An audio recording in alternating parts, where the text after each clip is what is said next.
အားလုံးပဲမင်္ဂလာပါမနက်ဆန်ကိုနီချောကိုမောင်မာရီကနမီချိုသလိုက်ပါတယ်မာရီဆန်စီပဲဖြစ်ပါတယ်ဗဒီရှိတင်းမှာတော့အဲ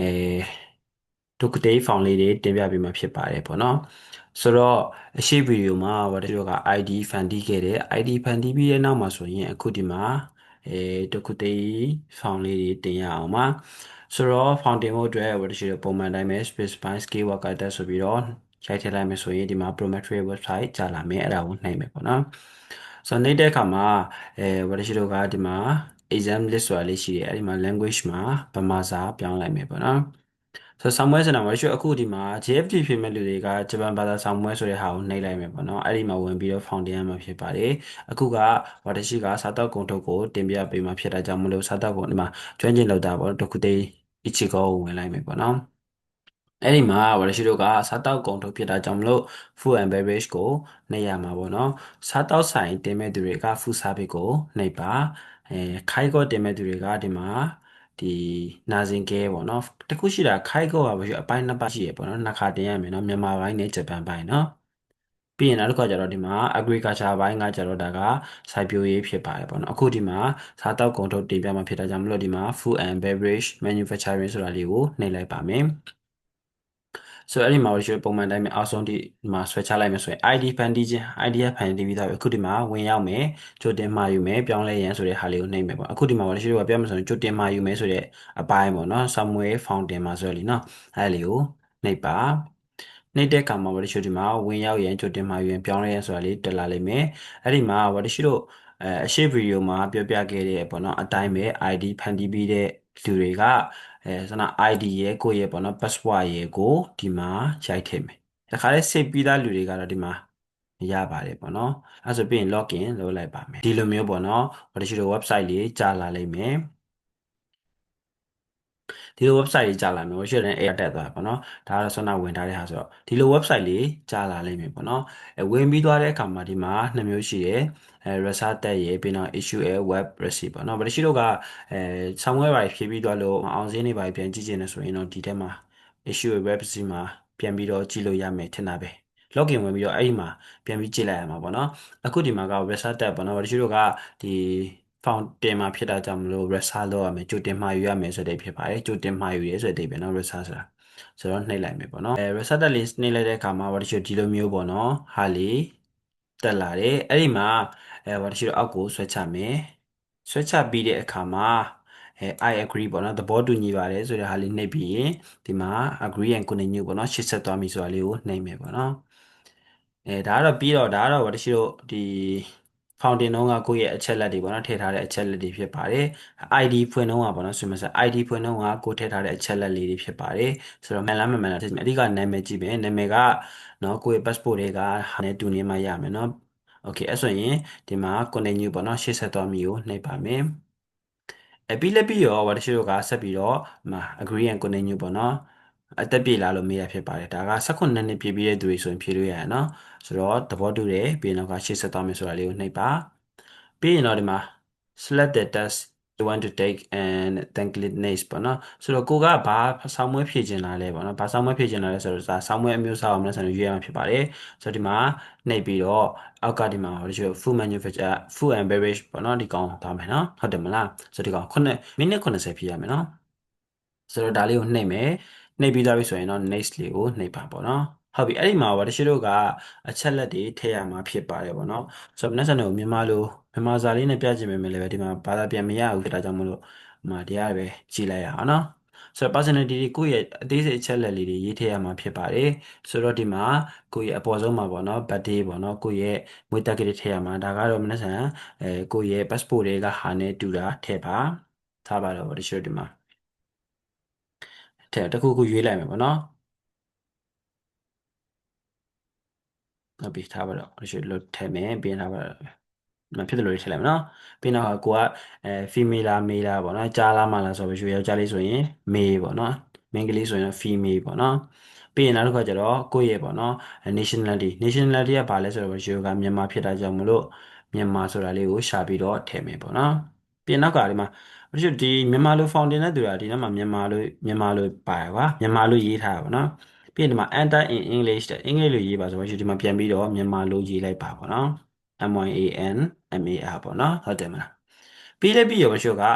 please select your current occupation ပေါ့နော်အခုဒီမှာဘာအလုပ်လုပ်ကင်နေလဲဆိုတဲ့ဟာပေါ့နော်အလုပ်ကင်ကတော့မရှိចောင်းသားဖြစ်တာကြောင့်မလို့ပြောမယ်ဆိုရင်တော့အလုပ်မရှိဘူးပေါ့နော်မဟုတ်လေ language school student ပေါ့တစ်ခုခုထည့်လိုက်မယ်နော်မနေ့ကထားပါတော့အမဘာမှဖြစ်ကိစ္စမရှိဘူးမှာ language school student ထည့်လိုက်မယ်နော်ပြီးရင်နောက်တစ်ခါကျတော့ဂျပန်မှာပေါ့နော်ဒီနေလားဆိုတဲ့အဓိပ္ပာယ်မျိုးပေါ့နော် have you stayed in Japan for 30 day longer in Japan ဂျပန်မှာနေဘူးလားလို့မေးရဖြစ်ပါတယ်ဆိုတော့ဝရှိကမနေဘူးဆိုရင် none ထည့်လိုက်မယ်နော်ပြီးနောက်ခါကျတော့ဒီအလောက်ကန်အတွေ့အကြုံရှိလား part time နေပါလေလုပ်ဘူးလားပေါ့နော်အဲ့လိုမေးရဖြစ်ပါတယ်ဆိုတော့ဝါတရှိတို့ဒီကောင်ကိုမလုပ်ဘူးဆိုရင် none ထည့်လိုက်မယ်ပေါ့နော်အာဒါ language ကိုထည့်လိုက်လို့အဲ့လိုမျိုးထွက်လာတာဒါပေမဲ့ no occupation ဆိုရင်မဆန်ဘူးနော်ဟုတ်ပြီဒါကတော့ကိုကြိုက်တဲ့ဟာကိုထည့်လိုက်ပါပြီးလိုက်ပြီးတော့ရှိဒီမှာအောက်မှာအဲဘယ်လောက်ပေါ့နော်ဒီဆောင်မွဲဖြည့်တာလဲပေါ့နော်ဖြည့်ပြီးပြီလဲဥပမာရှိတစ်ခါဖြည့်ပြီးပြီလားနှစ်ခါဖြည့်ပြီးပြီလားမေးရဖြစ်ပါတယ်ဆိုတော့ပထမဆုံးဖြည့်တယ်ဆိုရင်တော့ရှိကအပေါ်ဆုံးဟာပေါ့နော်ပထမဆုံးအကျဉ်းဆိုတာလေးနှိပ်မယ်ပြီးရင်ရှိတို့ကဒီဒါနဲ့ပတ်သက်တဲ့ပေါ့နော်ဒီဟာလေးကိုရွေးပါတဲ့ဆိုတော့ तू ကဘယ်လိုလဲဆိုတော့ please let the relevant choice about learning test for manufacturing improvement test ဆိုတော့ဒါကတော့ဘာကိစ္စမရှိဘူးပေါ့တချို့တို့ဒီဒီမှာကြိုက်တဲ့တစ်ခုရွေးလိုက်ရင်ဘာရတယ်ကိစ္စမရှိဘူးပေါ့နော်ဒီဟာကကျတော့ပြောမယ်ဆိုရင်တော့ဘာမှကိစ္စမရှိဘူးကိုကြိုက်တာတစ်ခုကိုရွေးလိုက်လို့ရတယ်ဒီနဲ့ပတ်သက်ပြီးတော့ပေါ့နော်ဘာတွေလေ့လာလဲဆိုတဲ့အဓိပ္ပာယ်မျိုးမေးရဖြစ်ပါတယ်အဲ့ဆိုတော့ရှုကဒီမှာ learning test ဆိုတာလေးနှိပ်လိုက်မယ်ပေါ့နော် test book ကိုတုံးပြီးတော့လေ့လာပါတယ်ဆိုတဲ့အဓိပ္ပာယ်မျိုးပေါ့နော်အဲ့ဒါတွေပြောမယ်ဆိုရင်တော့ကွာကိုကြိုက်တယ်လို့တစ်ခုခုရွေးလိုက်ရတယ်ကိစ္စမရှိဘူးအဲ့လောက်ကြီးစိတ်ဘယ်လိုပြောရမလဲအဲ့လောက်ကြီးအကျိုးသက်ရောက်မှုမရှိဘူးပေါ့နော်ပြီးရင်နောက်တစ်ခါကျတော့အဲဒါကိုပေါ့နော်ဘယ်လိုမျိုးလေ့လာရလဲလို့မေးတာဖြစ်ပါတယ်ဆိုတော့ထားပါတော့အမဝတရှိတို့ကအကြောင်းမှလေ့လာရဆိုရင်အပေါ်ဆုံးကဟာကိုရေးလိုက်ဒါမှမဟုတ်လေကိုယ့်အကိုလေ့လာရဆိုရင်ဝတရှိဒီမှာထားပါတော့အမ internet ကလေ့လာဆိုရင် learn about it through internet ပေါ့နော် internet ကနေလေ့လာတယ်သူကနှစ်ခုသုံးခုရွေးလို့ရတယ်ကွာဆိုတော့ဒီမှာတစ်ခုခုပေါ့နော်မနေ့စံတော့ကြိုက်တဲ့နေရာကိုပြောမစံတော့ထည့်လိုက်ပါတကယ်မဟုတ်လေဘာမှမဖြစ်ဘူးသေးလားပြီးရင်နောက်တစ်ခါကျတော့ဂျပန်စာ level ပေါ့နော်အဲဂျပန်စာ level ကိုမေးတာဖြစ်ပါတယ်ထားပါတော့တချို့တို့ကGFT အောင်ထားရဆိုရင်ဒီမှာ GFT အဲ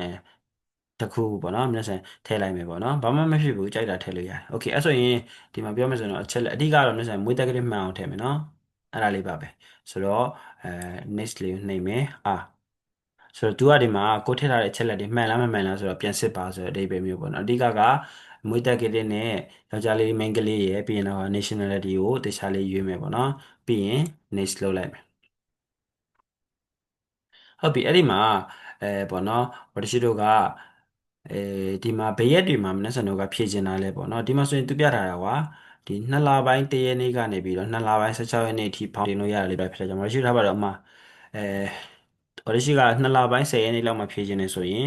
အဲ့ဆိုရင်ဝတရှိ2လပိုင်း10ရက်နေ့ကိုရိုက်ပြီးတော့ရှာကြည့်ကြည့်မယ်ပေါ့နော်မြန်မာမှာတော့ဖောင်တွေကနည်းနည်းလေးရလွတ်တဲ့နေရာတွေရှားတာခက်တယ်လို့တော့ပြောတယ်ဆိုတော့ဟိုပြင်ပြန်ပြီးတော့ရှာကြည့်ရမှာပေါ့လေနော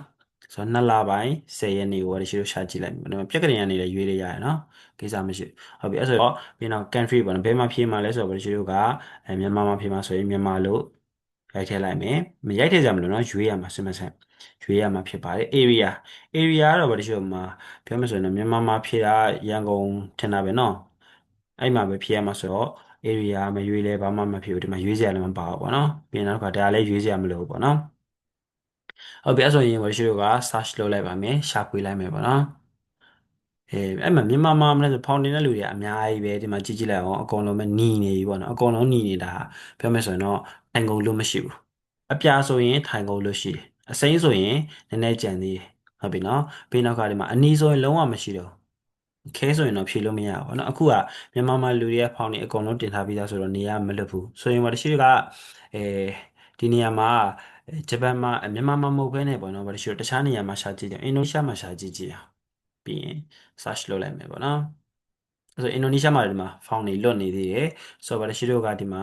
အချိန်လေးရွေးလို့ရတယ်ပေါ့နော်ဒီမှာအပေါ်မှာသူကအင်ဒိုဂျကာတာဒီမှာဆာရာဘူယာလားဟာလားအဲ့လိုမြို့လေးတွေလည်းကွဲသေးတယ်ပေါ့နော်မနေ့ကမြန်မာဆိုတော့မြန်မာလိုဖတ်တတ်မှာပါနော်ဟုတ်တယ်မလားအဲ့ဒါကိစ္စမရှိဘူးတက်စင်တာ1 2 3အဲ့လိုမျိုးဟာတွေပေါ့လीနော် so ဝတရှိတို့ထားပါတော့ဥမာဒီမှာ9:15မှာဖြည့်ခြင်းမူတနာရီမှဖြည့်မှာဟုတ်ပြီတနာရီကိုဝတရှိရွေးလိုက်မယ်ပေါ့နော်ရွေးလိုက်မယ်ဆိုရင်အဲ့ဒီအပြားလေးကိုနှိပ်လိုက်ပါโอเคနှိပ်လိုက်တဲ့အခါမှာအဓိကပတ်စံပေးချေဖို့အဆင်ပဲကျန်တော့တယ်ပြီးသားပြီဆိုရင်ဝတရှိတို့ကပတ်စံပေးချေမယ်ဟုတ်ပြီအဲ့ဒီမှာအရေးကြီးလာပြီမနက်ဆန်တို့ကပတ်စံပေးချေဖို့အတွက်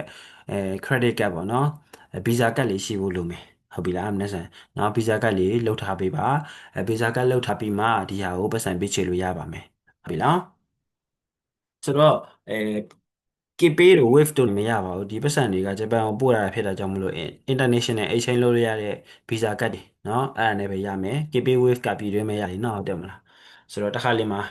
KPay Wave တွေနဲ့အဲ့လိုမျိုးမေးကြလို့ပါဆိုတော့ဒီမှာဈေးတွေရေးထားတယ်ဒါတော့မလေးရှားအင်ဒိုနီးရှားရွေးထားပြီတော့အင်ဒိုနီးရှားပတ်စံနဲ့ပေါ့เนาะဒါကတော့အင်ဒိုနီးရှားပတ်စံဖြစ်တာပါမျက်စံမြန်မာလိုရေးထားမှဆိုမြန်မာပတ်စံပါလာလိမ့်မယ်เนาะဟုတ်ပြီကဲအဲ့ဆိုရင်အခုဒီမှာပေးမှာက credit card အကျွေးဝယ်ကတ်ပေါ့နော်မြန်မာလို့ဆိုရင်အကျွေးဝယ်ကတ်လို့ရေးထားလိုက်မယ်အဲ့ဒီကောင်လေးကိုနှိပ်ရမှာဖြစ်ပါတယ်ပေါ့နော်ဟိုရှိတို့ကဗီဇာကတ်နဲ့ပတ်စံပေးချင်မှရမယ်အဲ့ဆိုတော့အကျွေးဝယ်ကတ်လေးကိုနှိပ်ပါပြီးရင် next ပေါ့နော်နောက်ကိုသွားမယ်အဲ့ဒီမှာဒီမှာကိုကဟို2020အဲ့မှာ6လပိုင်း10ရက်နေ့နေ့ကင်းတနာရီဟုတ်ပြီနော်အင်ဒိုနီးရှားဂျကာတာဟုတ်ပြီ credit card နဲ့ပေးမယ် okay လာ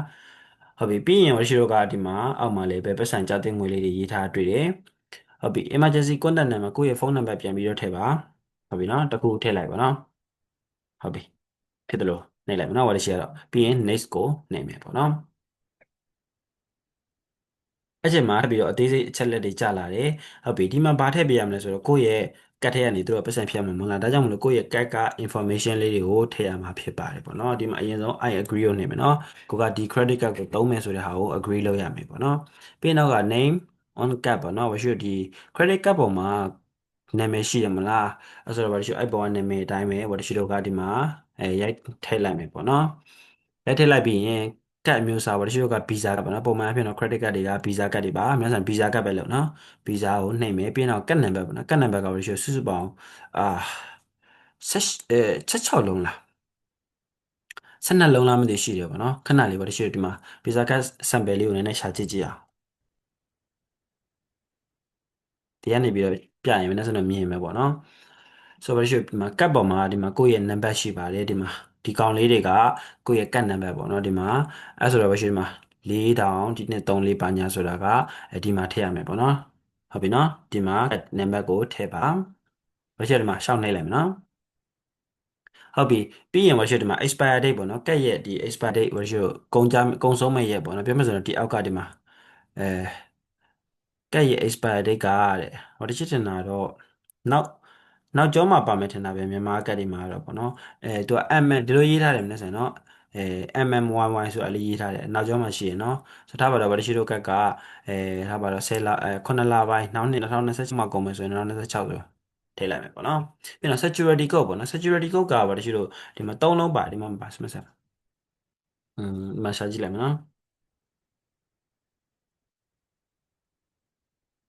security code ကဘာတချို့ဒီမှာနောက်ကျောမှာကြီးလိုက်တဲ့အခါမှာဒီနောက်နမ်းမှာပေါ့နော်သုံးလုံးလေးစလုံးလေးသုံးလုံးနဲ့ရေးထားပါတယ်အားမမို့ဒီ size ဒီလိုမဟုတ်ဘူးပေါ့နော်ဒီလိုမျိုးလေးဟုတ်တယ်ဒီကောင်အလဲအကောင်လေးကိုကြည့်ကြည့်အလဲအကောင်လေးကိုကြည့်ကြည့်နောက်ကျောမှာပေါ့နော်ကက်ရဲ့နောက်ကျောမှာဒီမျိုးကဏ္ဍသုံးလုံးပါတယ်အဲ့ဒါ security code ဖြစ်ပါတယ်ပေါ့နော်အဲ့ဆိုဘာတချို့တို့ကအဲ့ဒီကဏ္ဍသုံးလုံးလေးကိုထည့်မယ်ဟုတ်ပြီနော်ပြီးလဲပြီးရောပဲရှိဒီမှာအချက်လက်တွေမှန်လားပြန်စစ်ပြီးတော့ next နှိပ်မယ်ပေါ့နော်ဆိုတော့ဝတရှိကတော့ဒီမှာအချက်လက်တွေကရှောက်ထည့်တာဖြစ်တာကြောင့်မလို့သူကတော့မမှန်ဘူးပေါ့နော်ဟုတ်ပြီအဲ့ဆိုတော့ next လုပ်လိုက်တဲ့အခါမှာသူကပေးချင်မလားဘာညာ confirm လုပ်မလားဆိုပြီးပါလိုက်မယ် confirm လုပ်တဲ့အခါမှာဝတရှိတို့က okay yes agree ကိုနှိပ်မယ်ပေါ့နော်နှိပ်တဲ့အခါမှာကိုယ့်ရဲ့ဖုန်းနံပါတ်ကိုယ့်ရဲ့ပေါ့နော်ဖုန်းထဲမှာကိုကဒီဗီဇာကတ်နဲ့ချိန်ထားတဲ့နေရာမှာဖုန်းနံပါတ်ထည့်ထားရမလားအဲဖုန်းထဲမှာသူက OTP တွေပါကြားလိုက်မယ်အဲ့ဒါလေးကိုပြန်ပြီးတော့ထည့်ပြီးတော့ confirm လုပ်လိုက်ပြီဆိုရင်ငွေပေးချေမှုအောင်မြင်သွားတယ်လို့သူတို့ကစာပို့လာလိမ့်မယ်ပေါ့နော်ဟုတ်ပြီလားဆိုတော့အဲ့ OTP တွေပါထည့်ပြီးလို့ငွေပေးချေမှုအောင်မြင်သွားပြီဆိုရင်တော့ဘာလို့ရှိလို့ဒါကဖောင်ရပြီလို့ပြောလို့ရတယ်ဟုတ်ပြီနော်အဲ့ဒီဖောင်ရပြီဆိုတဲ့ဟာလေးကို screenshot လေးရိုက်ထားပါနော်အဲ့ဆိုရင်တော့ဒါကဖောင်တင်တဲ့လုပ်ငန်းပြီးသွားပြီပေါ့နော်တချို့ကတော့ဒီမှာမတင်ဘူးဆိုတော့နောက်ဆုံးထိလုံးမပြဘူးဆိုတော့ဒီမှာအချက်လက်တွေတေချာထည့်မယ်ပြီးရင် next လုပ်ပြီးတော့ OTP ကြာလာတဲ့ဟာကိုဒီထဲမှာထည့်မယ်ပြီးရင်တော့agree ပေါ့နော်သဘောတူညီပါတယ်ပေးချေပါမယ်ဆိုတော့ဖြင့် yes အဲ့လိုမျိုးပေါ့နော်ဟာတွေနှိပ်လိုက်မယ်ဆိုရင်တော့နောက်ဆုံးမှာပေးချင်မှုအောင်မြင်ပါတယ်ဆိုပြီးတော့ကိုယ့်ရဲ့ဖုန်းထဲမှာအကြောင်းကြားလာလိမ့်မယ်ဟုတ်ပြီနော်အဲ့ဆိုရင်တော့皆さんတို့ကဖောင်ကရပါပြီပေါ့လေနော်ဟုတ်ပြီအဲ့ဆိုရင်တော့နားလည်မိထင်ပါတယ်အဓိကကတော့皆さんတို့ကအဲဒီဒီနေရာလေးမှာတော့နည်းနည်းပြင်ပန်းတော့တယ်ဘယ်နေရာလေးလဲဆိုအဲ့ဒီ found date တွေရှားတဲ့နေရာပေါ့နော်အဲ့ဒါရှိတော့ဆွမ်းနာတော့မှမြန်မာမှာမရှိဘူးဟုတ်တယ်မလားမြန်မာမှာမရှိတာကြောင့်မလို့ဒီမှာဆိုရင်ဒီနော်ဟိုတချို့က date တွေကိုထားပါ2လပိုင်း10ရက်နေ့မြအဲ့ဆိုရင်17ရက်နေ့ဖြစ်ကြည့်မယ်ရှာကြည့်မယ်ရှာလိုက်လို့မရှိပြန်ဆိုရင်12ရက်နေ့ပြန်ရှာပြန်အဲ့လိုမျိုးတွေတော့လုပ်ရလိမ့်မယ်ပေါ့နော်အဲ့ဒီဟာလေးတော့တစ်ချက်ဟိုခက်ခဲမှာပေါ့လေနော်အဲ့ဆိုရင်တော့ next တို့founding အပိုင်းလေးကိုနားလည်ပြီလို့ထင်ပါတယ်တကယ်လို့မှတိတ်ပြီးတော့ဘောနော်ဒီအပိုင်းလေးတော့တိတ်နားမလည်ဘူးဆိုရင်တော့ဘာလို့ပြန်ပြီးတော့မေးပါဟုတ်ပြီလား